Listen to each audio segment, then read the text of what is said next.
first of all, thanks everybody for coming along. I think in time I was quite amazed, despite not planning it. For those that went along to see Gordon McInally speak last night, this seems to be an ideal time, and fortuitously to start thinking about how we go about changing Rotary and creating an opportunity for people. What I want to do first of all is just share a video clip. It's a 2-minute video clip, and it was something I first saw that one of our past RI presidents, Mark Maloney, showed, and he did it with a piece of paper. This has been smartened up somewhat. So allow me just to share this and say it runs for around 2 minutes. If I can just find it.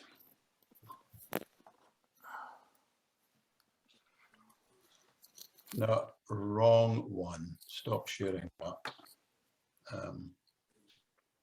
Where's it gone?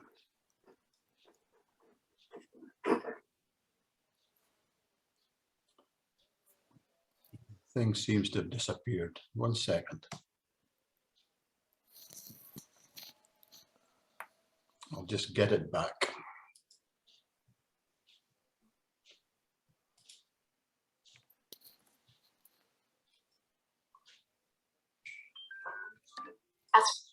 Right, got a hold of it. So we'll get it right this time. Apologies for that. Hey, Steve. Hi, Ian. Good evening. How you doing? So here's this video clip. It's just It's Rotary. We often ask ourselves, how do we grow? Personally, professionally, and organizationally? The answer is simple. To grow Rotary, we need more Rotary clubs. Let's use Anytown as an example. Anytown is a city of 100,000 people and home to one proud Rotary club. But there are hundreds of other people of action, just like us, who are uniquely qualified to become Rotary members. They share the same drive and represent the values and fundamentals of a Rotary member. So why aren't they members?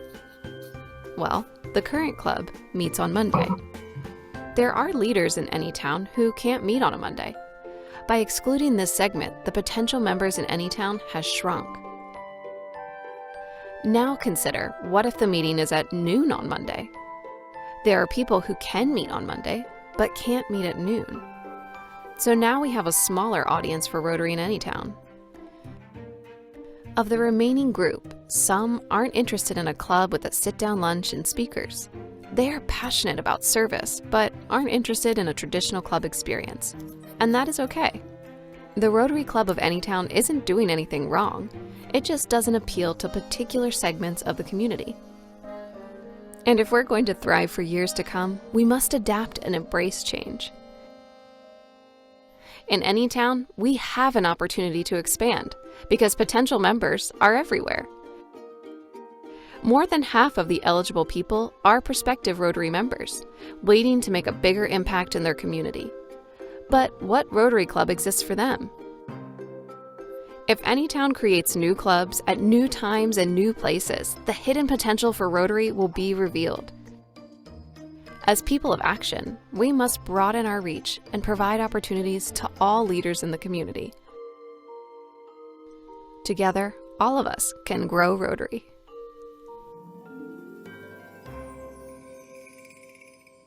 So if I just stop that and stop sharing. So the opportunity that exists with existing clubs is fine. And I think there's three strands for growing Rotary. There is, increase members in current clubs. There's make sure we don't lose members from current clubs, and there's forming a new one. And what we want to talk about is an opportunity for District 1010 that looks at an online option for people who were excluded, as that video showed. That doesn't stop clubs, existing clubs, from offering something different that could attract them. But we want to talk tonight about the opportunity for 1010 for something that could be online or should be online. So my question of you if you were starting a new Rotary, and I don't like using the word club. I think the word club doesn't fit for me. It's a Rotary experience. Put in the chat, use the chat facility, and tell me 3 things that would make Rotary irresistible to you as a person. What 3 things, if you were considering we would set up a new Rotary, what were the 3 things that would say, wow, that really interests me? And of course, if a new online club's not for you and you're thinking of something for your club, this type of things should be something you should be thinking about as well. So what 3 things would you say is Rotary would be irresistible? Could it be social issues? Could it be flexibility? Could it be, yeah, you think it's outward looking, it's something of broadening your circle? Fun comes top of mind. So go and stick in the chat what 3 things, more if you're really up for it, would make Rotary irresistible for you. I'll just give you a second to think that through and put it into the chat. So serving the community, making a difference, fun, inclusive, service, inclusive, there's an innovative, delivering. Be interested to see what delivering means for some people. What are your thoughts?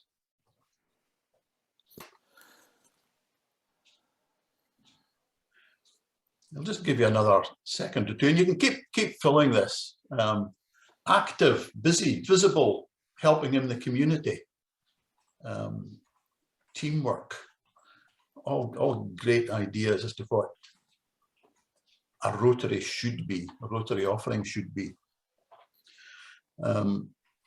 What I'm going to do is, just while you're doing that, we'll keep a look at it. Fun, local causes.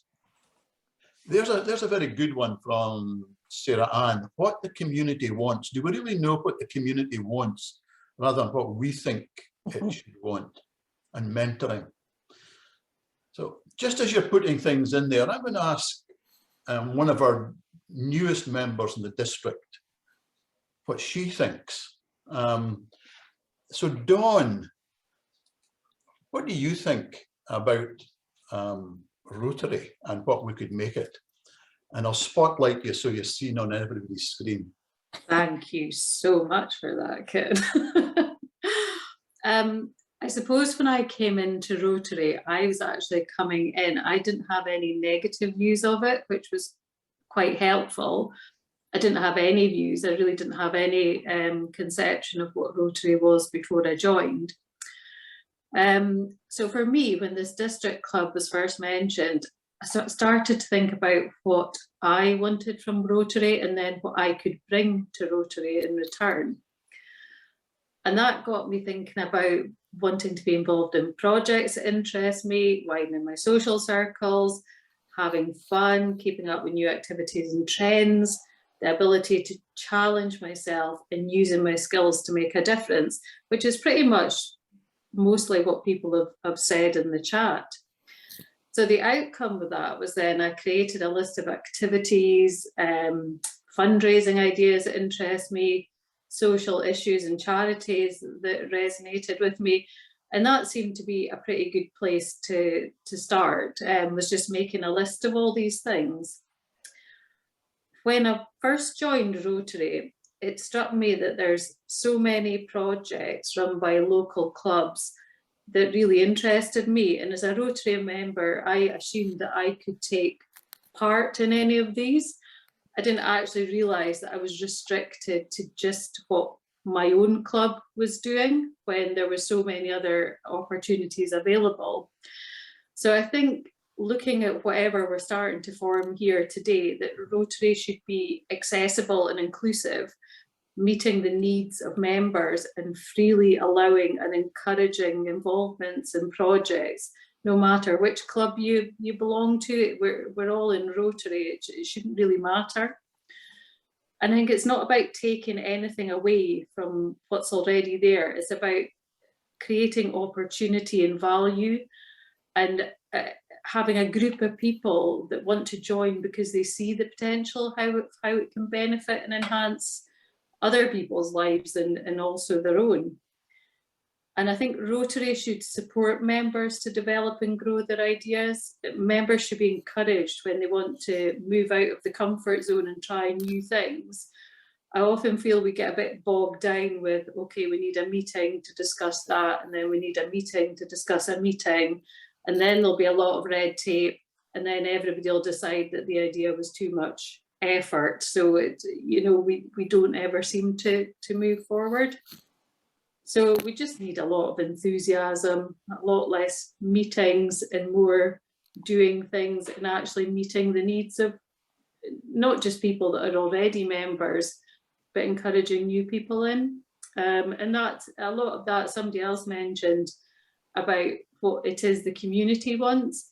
We probably never ask the community. If we ask the community, we might actually attract new members too, if what they want to do.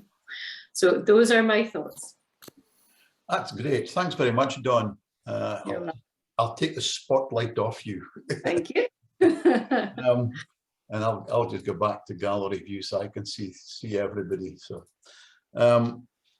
that's all very interesting. And a couple of things you said in there was what you bring to Rotary. And quite often I find when I speak to some people, the skills that people bring are not really brought to the fore, or they're not used to them as much as they could be. And somebody also put in the chat balanced gender representation. That's quite interesting because the 4 newest clubs in the district actually have a very good gender balance, which was quite illuminating for me. I'm going to ask one of our more experienced members, is that the right word to use? Somebody that's been on the membership team, Britain and Ireland, and a Rotary appointed membership person. Dr. Duncan, Roddy Duncan, would you care to contribute? I will indeed, Ken. I'm glad you said more experienced as opposed to old. I wouldn't dare. First of all, thanks for the chance to do this. As probably most people on the call will remember, I was district governor in District 1010, and spent a whole year actually going around all the clubs in the district and also meeting people at district events. Then I moved on and was international coordinator looking after membership in Great Britain and Ireland. So I was involved at the very beginning of helping to create what became known as the Rotary Global Hub, where frankly, the idea is you can become a full Rotarian, but you don't necessarily have to go to a local club. You can join Rotary, you can give service, you can visit other clubs, you can help other clubs. You just don't have the current commitment which we've been accustomed to over the years. Now, I still think that's a great concept, but my thinking has changed in terms of my own experience. While I think the Global Hub should continue, I think there's a merit in having a district hub for the simple reason that within 1010, I certainly identify a real friendly family feeling within the district. Now, I know it's big, and we go from the Forth up to Shetland and across to Stornoway. My own concept's actually quite a straightforward one, and this is just my own idea. Ken mentioned clearly you have to meet online. It will be up to the new hub to decide whether that was monthly or fortnightly. But then, depending where people lived, they could meet in social groups, either for a coffee, for a lunch, for a dinner, whatever people want, to continue that face-to-face friendship notion, which we value so much in Rotary. And the second thing I want to say is, people look at this type of club and say, how do I give service? Well, actually, service is multifaceted. Now, I joined Rotary, believe it or not, in 1977.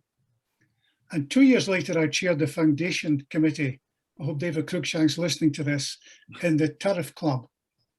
And as part of a sponsored swim, I swam 120 lengths in an hour to help raise money.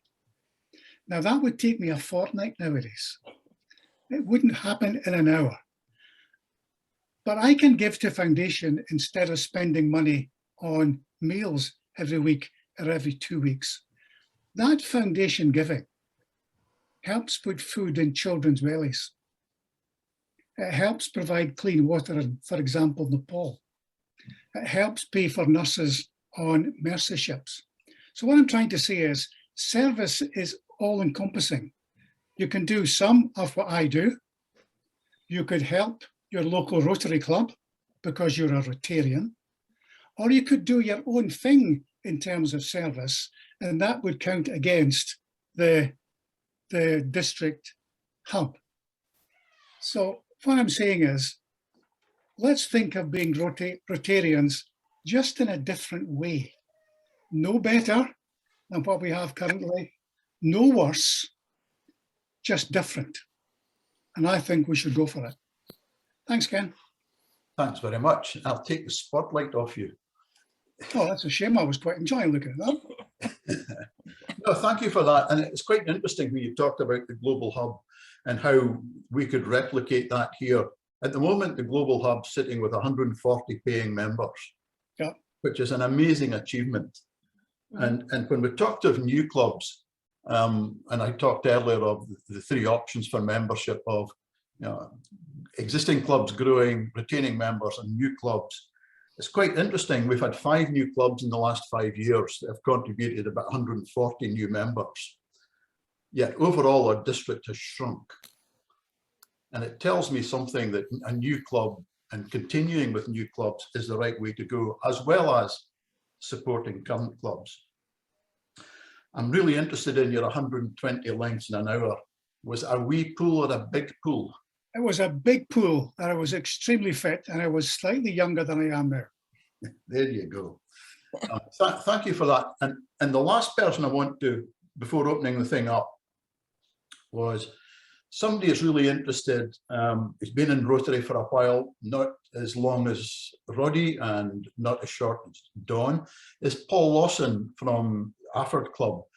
Paul, would you like to share what you would like and like to think about for an online club? Yes, of course. So good evening, everybody. One of the dangers of going last is that I'm probably going to repeat what others have said. So apologies for that in advance. But yeah, I've been in Rotary for just less than 20 years. And I think, as we all know, Rotary is a global organization doing lots of great stuff locally within our communities, nationally and internationally. However, I think if we went and spoke to people in the bus, people on the street, what they think of Rotary, well, I think we probably all know what they would say about us. And that's not always a very positive thing, which I don't think actually reflects all the great work that we actually do.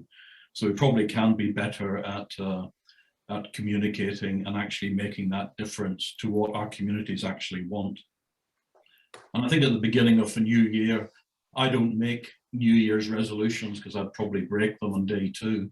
But I think what better time of year to begin to actually look at what Rotary might look at differently here in the #1 district, after all, in Rotary.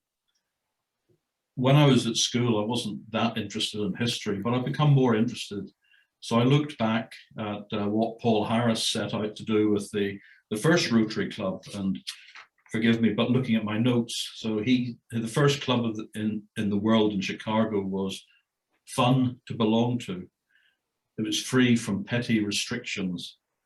There weren't any rigid rules or rituals, and members were drawn from across the community. So I think, looking at the comments in the chat box and in what Dawn and Roddy have said, I think, why would folk not want to be part of that? That's the sort of club I would like to belong to. So I think there's actually a really strong case for actually, so I guess sort of stealing stealing a phrase from a prime minister who might not be along for much longer, but going back to basics and actually trying to attract more members. I think one of the things I was struck last night when Gordon was talking, he was talking about attracting volunteers who've been doing such great work in our communities during the global pandemic. So there's lots of folk out there who've been giving freely of their time and volunteering. But I think also importantly to be part of something that can work alongside other clubs, sort of not sort of setting ourselves apart, but to actually be a resource and work with others and do the projects that sort of Dawn mentioned. So just maybe trying to sort of be a little bit creative, looking at what Rotary is. So for each of the letters, R, for it actually being relevant to what our communities want. O, opportunities to serve. T, together. A, achieving.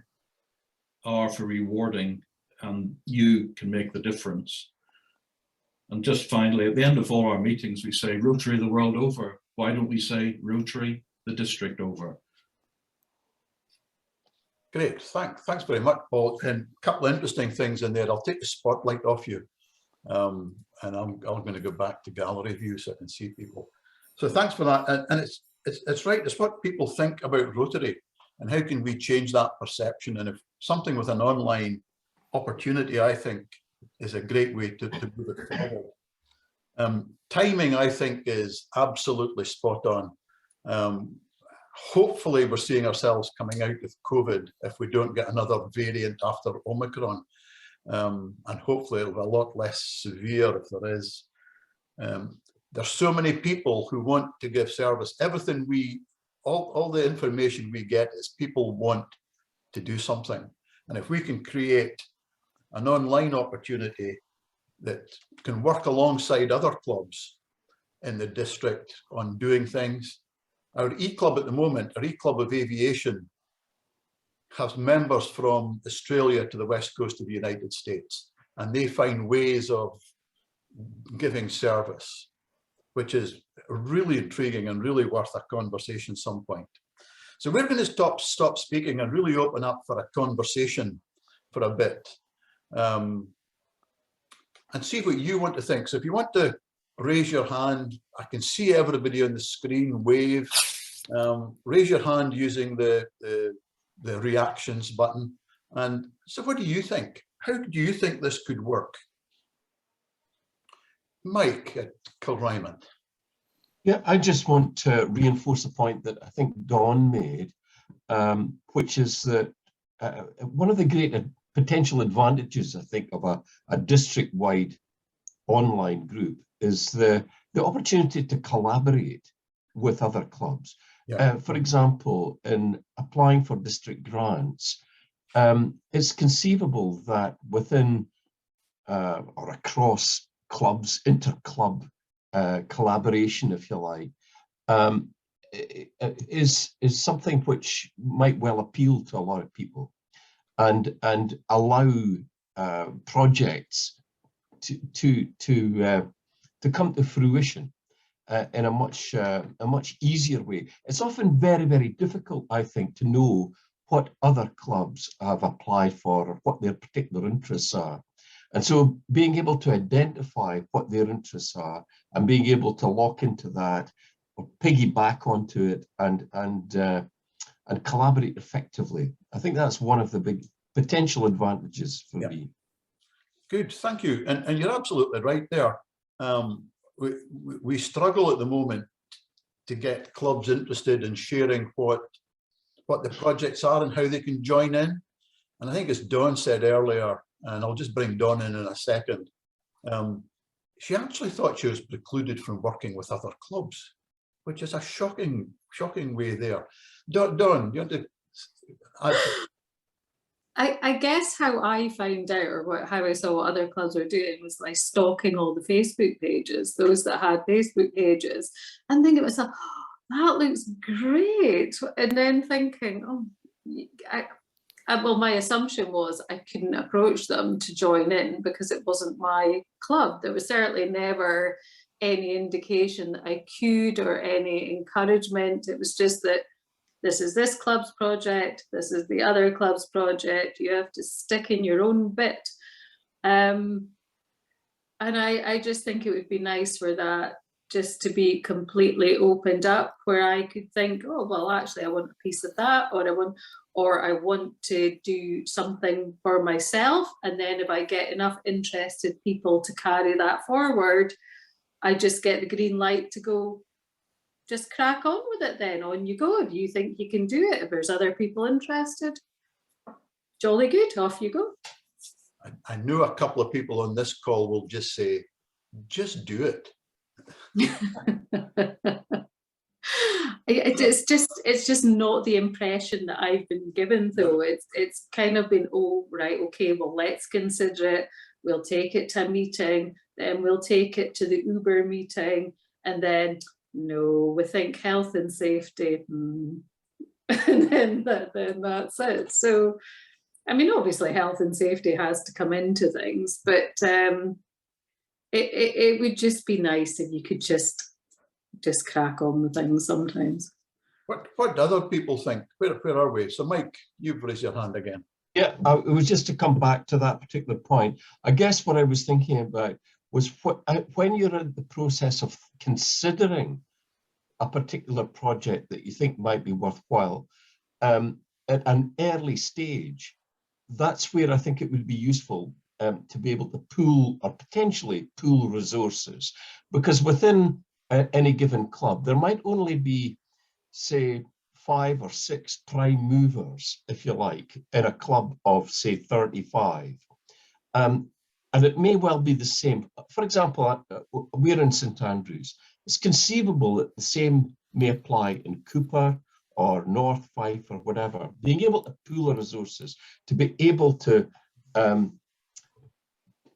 at the stage of ideas, and so when you actually submit a district grant application, it's maybe looks to be more appealing and is likely to be more successful in getting money and more likely to be completed. For example, just to very, very briefly, my more recent background was in academic research. You just don't get funding unless it's multi-centered. You just don't get it. It's very, well, no, that's an overstatement, but you're much more likely to get it if it's multi-centered. And that's all I was really good to say. Yeah, absolutely. And, you know, an online club could easily work across the district. I'm amazed that I can't remember how many clubs are working in Nepal. How many clubs are working in Uganda? Exactly. You know, and if we could pool resources, and, you know, an online club could just as easily work across everybody and show where their interest is. My view would be that wherever they want, that the new club would want to work would be up to the members to decide, and that could be a very broad range of activities, which might even need to be pulled backwards. Roddy, you get your hand up. Well, I was smiling at one point when Dawn was speaking. I do tend, as you know, Ken, to have a mantra: just get on with it, just get it done. It doesn't need 6 committee meetings to organise coffee on a Saturday morning, for goodness sake. Just do it. However, I'm digressing, but it's actually, Dawn made a very important point. When I was speaking earlier, I just gave my own vision of what a district hub could or might look like. Clearly, there is an online element to it. But I'm looking around the faces on the screen just now. A number of people don't live a million miles away from where I stay, which means we can actually meet face to face for whatever reason and however we do it. How does that sound to those on the call tonight? Does that make any sense to you, as opposed to being just purely online? So what do people think about that? Dawn, coming back to you. Can you put your hand up? actually thinking, I've now looked at see where everybody comes from, and I'm thinking there's a very good restaurant in all of these areas, and I'd quite like just a wee visit round round them all. I think it'd be great. Sarah Ann. Hi everyone. I'm quite a new member as well in Inverness, so I guess kind of forgive my naivety about things as well. But I think the idea is a good one. I would support that as a district hub with an online, but also a face-to-face dimension. I think that both can work well together. I guess, like, from my own experience, I really like aspects of having a local club, obviously, and like the connections in and around Inverness, which is the area where I work. But I really like the idea of being able, as others have said, to like connect with people across the district, and to like, I guess, on it like an individual level, be able to make those connections. But I also really like the idea of trying to maybe think about what are the key community needs for the north of Scotland, and if we can work together on those things. I think there'd be a lot of power in that, and I think that could be, you know, as you've mentioned, like potentially something that inspires other people to get involved as well. So yeah, I think from my point of view, just to say that I think it'd be a really good idea as well. No, thank you very much for that. I want to pick up a point you made in there where, you know, some people think they're hemmed in by the area boundaries at the moment, and nothing could be further from the truth. That's just where they come together now and then, and being able to work across a much broader range of activities and a much broader geography, I think, is so much better. Personal view. Ronald. Yeah, I mean, I think a lot of this comes back to the old chestnut of communications. Yep. We don't necessarily know what the club next door are doing. Yep. Never mind what's happening elsewhere in the district. Yep.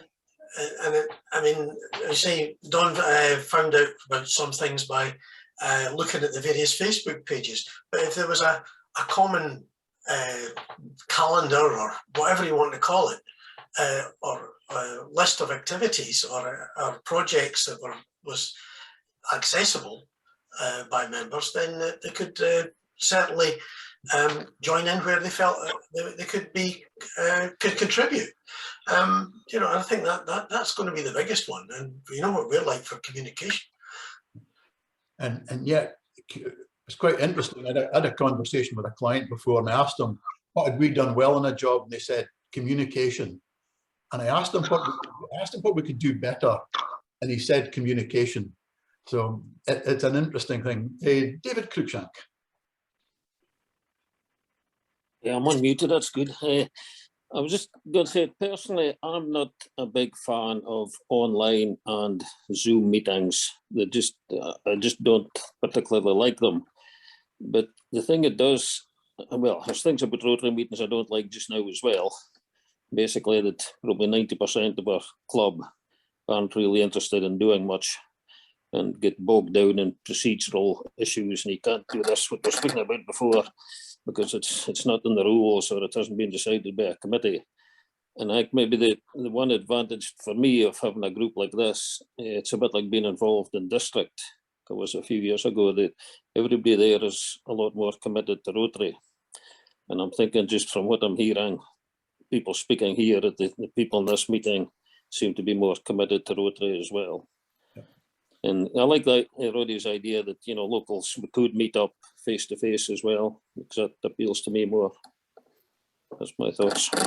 Yeah, and you know, it could be those that are together in geographical areas could meet quite regularly, but maybe once a year everybody could come together in some shape or form in that new facility.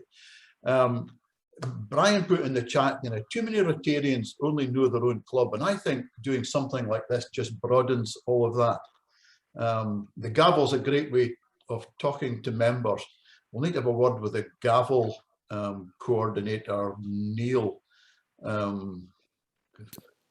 because we need to find out which area, if anything, we would put an online club into.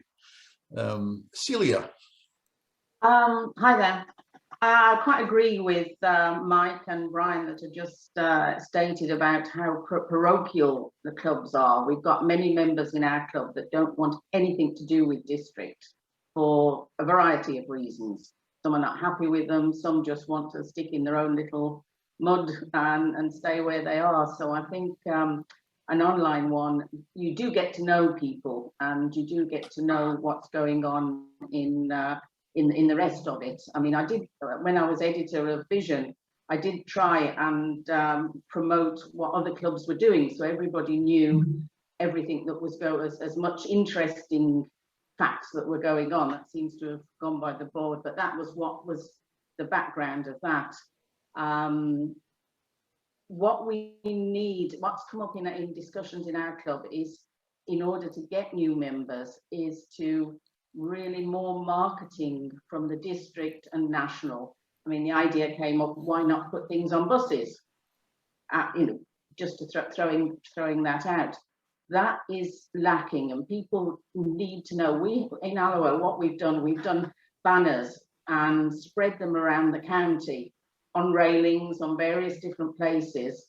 Come along, come and join the Rotary, and we have got new members because of that.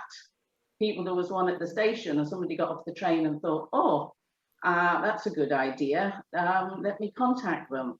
And that sort of thing, the marketing does bring it in. It doesn't always come with, you know, you're bringing a friend along, so you've got to keep doing that. But we, district as well as national, must do more marketing to promote the image, as you said before. I mean, we in Alloa are doing quite a lot with district. We've got our big project with the Global Site Solutions, and I think majority of the clubs in the district have joined in on that, and we've done talks on it throughout the district, and so we are sort of quite active on that. It is important in our district because it is so big. You know, we can't. It's all very well popping down and meeting everybody, but Alloa to Stornoway or to Orkney is a long way. We just can't pop up for a cup of coffee. It just doesn't work. But the area boundaries should be extended. I mean, personally, I was in international sales, so I went to clubs around the world all the time, and made contacts and friends and whatever. And I think that an e-club could pass on to that. I've got contacts in Oregon that have got a district e-club, and that could be contacted as well. A quick question though, it came up yesterday. If you do an e-club, can you be a member of a normal club? Would you have to be a member of both, or how would that work? You can be a member of one, but you're quite happy to belong to the other club. I'm trying to see who's... You can only belong to one club, Celia. Yes, that's what I was saying. Yeah, that's still the case, but you can. There are ways. I mean, you can only belong to one club, but you can visit another club every week if you want to. Oh yes, quite. Now I was just thinking of an e-club. Are we going to be members, or are we just going to be visitors? I take a view that we shouldn't call anything an e-club. You probably heard me talking about a district hub just now. And maybe in behind my own thinking, and it's coloured by my experience in Rotary, I don't see myself belonging to a club. I see myself intrinsically belonging to Rotary. Now, because of the system we have, I have to belong to one particular club at the moment. But in many ways, it's, for my Rotary life, it's quite irrelevant. What I also wanted to add, Ken, I think what would be important in getting new members is finding out why existing members actually joined. I know a lot of you started 20, 30 years ago, but why, in the last 10, 15 years, why did people, why did Dawn appear, or why did, I mean, personally, I moved over to Scotland from Germany I knew the Rotary clubs in Germany, but there was no way, they were so elite, there was no way I would ever get into them. And I got to Scotland and thought, right, I need to make some friends. I can't sing, so I can't go in a choir. I'm not very sporty. So I applied to my local Rotary club to be a member, to get to belong. I mean, for me, that was important at the time, to make friends, make contacts in the local area. And I think it's interesting to find out why people actually have joined. I could easily give you that. I'm not going to go into it here, but they want to give service, they want mentoring, they want leadership opportunities to grow. So there's a bunch of things like that. And what we find is when they don't get it, new members leave within 2 years. Half of new members leave within 2 years, and want to create an opportunity where that won't be the case. John Milne. Thanks, Ken. I'll just unmute. A couple of things. I was quite struck by what Brian Stewart was saying about the dilemma with the culture of certain clubs, and I think that spreads beyond the clubs. Quite struck by what Rory was just saying in terms of if there's a core group that can set up a district hub, all kinds of Rotarians can come along and take part without having to say they're giving up membership of a club in order to be that. One of my recurring themes in Rotary in recent years, and people will know this from various forums, is I think we need to learn more from the voluntary sector. I think we need to have a concept that being a Rotarian is being a volunteer in a particular organisation. And one of the heartening things, which Ken will remember, having chaired a good number of forum meetings over the previous Rotary year on a Monday night, is the number of initiatives whereby Rotary groups were getting involved with local communities, and the sheer necessity of having to be hands-on during the first, second and subsequent lockdowns in relation to COVID. And I would also tie that into a couple of things that were said last night during Gordon McNally's presentation, that we're really not good at building on what we've already done. And sometimes it's too stop-start. And I think that ties into the theme of collaboration. So if we can find a way of coming together and build upon and draw together the best bits of Rotary. My equivalent of I'm a Rotarian, when I use other terms and other hats, is I came into a very traditional club in 2006.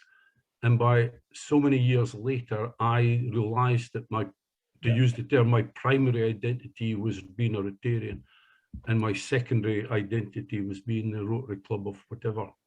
So that's my little contribution. And valuable, thank you for that. And something for people to think about. Dawn.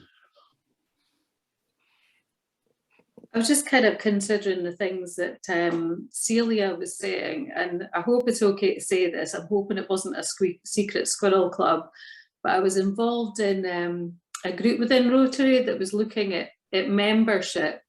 And there were so many interesting things came out of that, people talking about why they joined. And then I think because I was a very new member, I also spoke about reasons why I might leave or what was putting me off, which obviously threw up a great deal of discussion. But I think one of the things, Celia, you were talking about advertising, promoting ourselves. And one of the things that came out of that group is we're constantly very good at telling ourselves, other Rotarians, about all the excellent things we do and how great we are. But we are really, really poor about telling anybody else or the general public. We just don't seem to do it. It's all sort of internal backslapping, but nobody else knows about any of the great projects that we do. Or So thanks for that, Dawn. I'm going to pick up a couple of things. One of the things I was just speaking earlier on today about was what are we going to be asking our public image team to look at? And I'm certainly asking them to look at 80% external and 20% internal, if not even more external. And however we do that, and we need to get them into a place where they are looking at that, and where can we get most bangs for the buck, as they say, in that. I'm also going to pick up a missed opportunity with David Cruikshank, who talked about his interest in what he got out of working with the district. There are still opportunities, David. So I'll be giving you a call shortly. Be aware. I guess the question really is, where to from here? And what I'm sensing is a real interest in us moving this further forward. And that being the case, I would like to think we could call a more specific meeting on, and the people that helped us put this together, we're going to suggest the 2nd of February, which is, what's that, 2.5 weeks away. And one of the things is, go and bring other people, 2 people more along, and they don't need to be Rotarians. I'd much rather they were outside of Rotary, as well as Rotarians who we don't want to lose Rotarians. So here's a place for good Rotarians who want to stay in Rotary and be a Rotarian, but are not comfortable in their current club. Don't leave. There's an opportunity for you. What do people think about that? Go for it. Yes, Ken, works for me. I think we should go for it, Ken. I've very clear views on that. As you know, I've looked at what's been happening in the district over the past couple of years. We have lost some very, very good Rotarians. And we lost some of them because they felt there was nowhere else to go. They kind of fallen out of love with a current club. They wanted to stay in Rotary, but there was nowhere to go. This gives them a place to be a full Rotarian and still enjoy the family of Rotary. So I think we should go for it. Yeah, I'm seeing lots of thumbs up and hands up saying, yes, we want to go for it. So I'm really interested in that. Charlotte, do you want to say something? Yes, I think, Ken, we've talked about, you know, it's a place for people in Rotary, but this district is so big. There are many, many people who can't physically get to a club that meets face to face. I mean, if you live in the Highlands, if you live in rural Aberdeenshire, there's often not a club all that close to you. And we have been to a club in the Highlands where the club secretary drove 40 miles each way to go to the Rotary meeting each week. Now, if that's not commitment, I don't know what is. But it also gives the people who haven't got a Rotary club near them, and that's not their fault or anybody's fault, something to do and to be in Rotary and to espouse Rotary's ideas and ideals and get them out there. And someone, Bob from Perth, mentioned the E-Club of Innovation. Now, I have gone to it on quite a number of occasions. It's the most diverse group of people and the most international group of people that you could come across. And they have a big membership, you know, and that doesn't stop them doing some amazing things. Thanks very much, Charlotte. I'm really encouraged by this. And I'm also encouraged by what I see around the rest of Britain and Ireland, where in the last Rotary year, we signed up 10 new clubs despite COVID. People want to be a Rotarian. And a lot of these were online clubs. I'm not going to use the word, I had a challenge with one of our past Ireland presidents when he says, we'll have this kind of club and that kind of club. I says, you're confusing people. It's just Rotary. Yeah. It's just in a different forum, and that's fine. So that being the case, we'll call another meeting on the 2nd of February. I'm going to ask one of our younger people to lead that, because you don't want me necessarily to lead it. And somebody with a lot better ideas than I might have. Bring other people with you if you're interested. I will put the recording on YouTube. And the fact you've all registered, I'll send you the link because I've got your emails now. And the last one for me, David, I'll be calling. Look out. So thank you all very much for coming along. I really appreciate it. I hope you found it interesting. And we'll look forward to seeing you again. So thank you all very much indeed. Thanks, everybody. It was good to see you all. Thank you. Thanks all. Right. See you all. Bye. Night. Bye. Bye. Bye. Bye.